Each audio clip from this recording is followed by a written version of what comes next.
They laughed at him the day he refused to sign the contract. Laughed in his own barn. Laughed while standing on the soil his father and grandfather had bled into.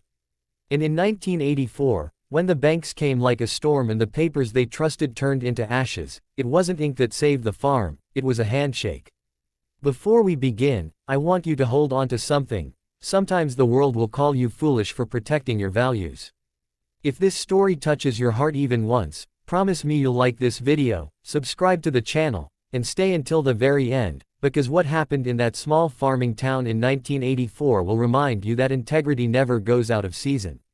The town of Red Hollow had always measured a man by his acreage. The wider your fields, the louder your voice at the grain market. But Thomas Whitaker didn't speak loudly. He didn't drive the newest tractor. He didn't even carry a briefcase like the other farmers who had started calling themselves agribusiness men. He carried calloused hands and a quiet belief. Thomas was 47 in the spring of 1984, with sun-browned skin and eyes that had learned patience from the sky. His farm wasn't the biggest in Red Hollow, but it was steady. Corn on the east field, soybeans on the west. A red barn that leaned slightly but had never fallen. A house painted pale yellow, with a porch swing his wife Mary had insisted on buying 20 years ago. Mary was the practical one. She balanced the books at the kitchen table every Sunday night. She knew the numbers better than Thomas did. And the numbers had been worrying her. Interest rates were rising. Equipment prices were climbing. The banks were tightening their smiles. The trouble began when a company called Midstate Ag Supplies arrived in town with polished shoes and polished promises. They offered fertilizer and seed at a discounted rate, if farmers signed a long-term supply contract. Lock in today's prices, they said. Secure your future. Most of the farmers signed within a week. It felt modern, smart, safe. Thomas attended the meeting at the town hall. He listened carefully. He asked questions. And when the representative slid the contract across the table and tapped it with a silver pen, Thomas folded his hands instead.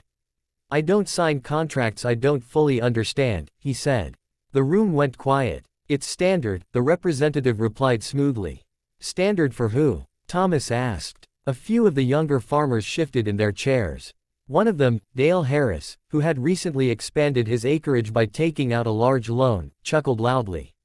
Tom, it's 1984, Dale said. This isn't your grandfather's handshake era. Laughter rippled through the hall. Thomas didn't smile. Maybe not, he said calmly. But my grandfather kept this farm through drought and war without ever breaking his word.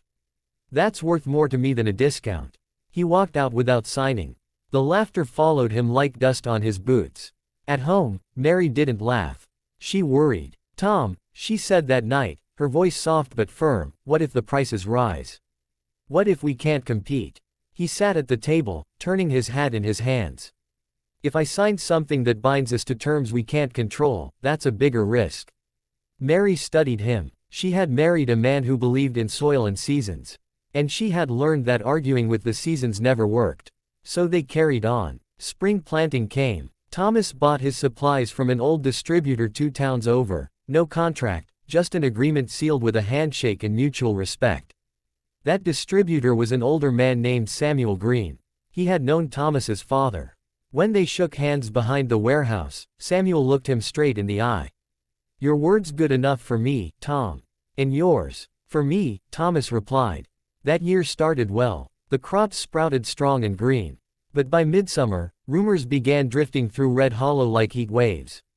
Midstate Ag Supplies was struggling. There had been bad investments.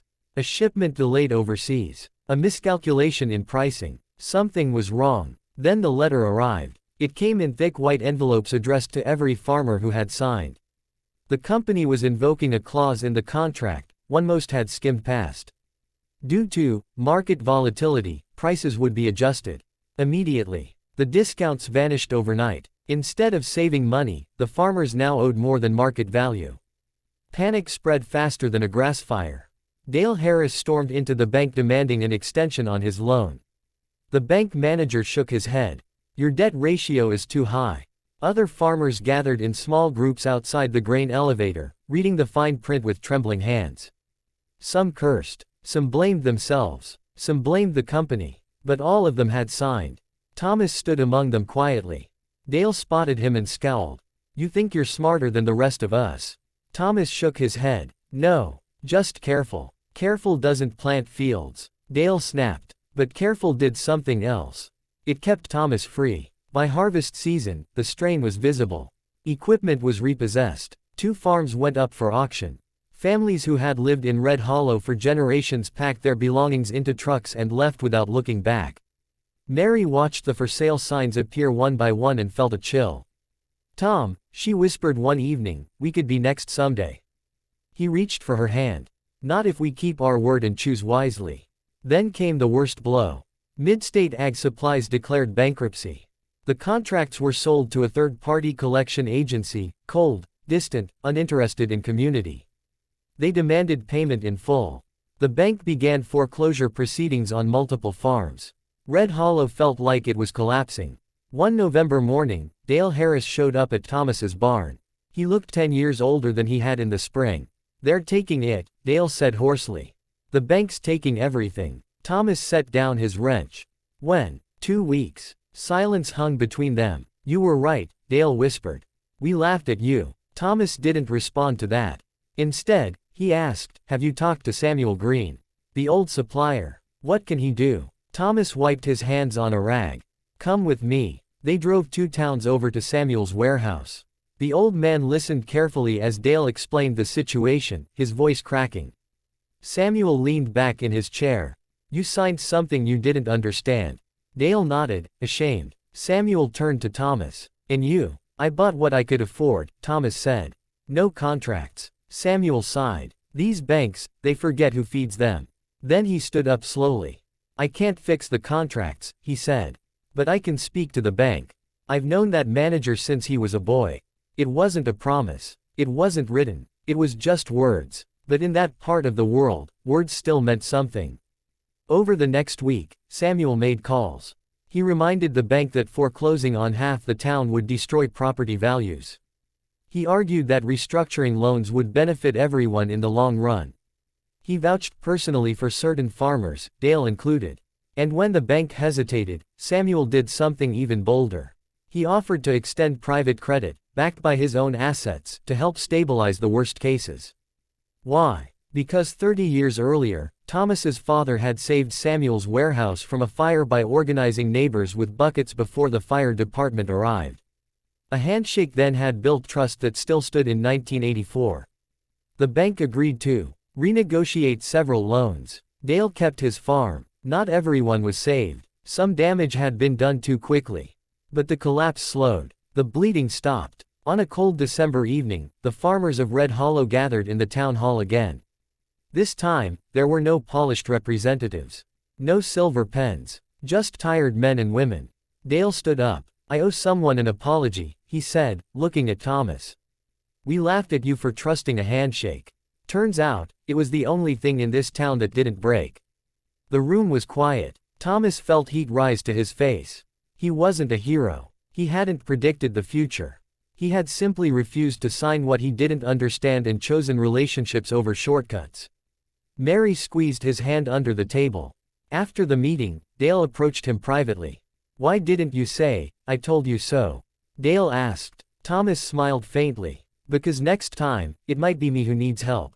That winter was hard, but it wasn't the end. By the spring of 1985, Red Hollow was smaller, but stronger. Farmers read contracts more carefully. They asked questions. They rebuilt trust with local suppliers instead of distant corporations. And Thomas. He kept farming. Years later, when his son asked him why he never signed long contracts, Thomas walked him out to the edge of the east field. The wind moved through the corn like a whisper. You see this land, he said. It doesn't care about signatures. It cares about stewardship. A contract protects paper. A handshake protects reputation. And reputation feeds you when paper fails. In 1984, the world said ink was stronger than a man's word. But when the ink ran, when the companies vanished, when the clauses tightened like ropes, it wasn't the fine print that saved the farm. It was trust. It was community. It was a handshake remembered across decades. So if you've ever been laughed at for holding onto your values, if you've ever been called old-fashioned for choosing integrity over convenience, remember Thomas Whitaker. They laughed at him, until the day his handshake saved the farm. And if this story reminded you that character still matters, press like, subscribe to this channel, and share it with someone who needs to hear it. Because in a world of contracts and clauses, sometimes the strongest bond is still the simplest one, a promise kept.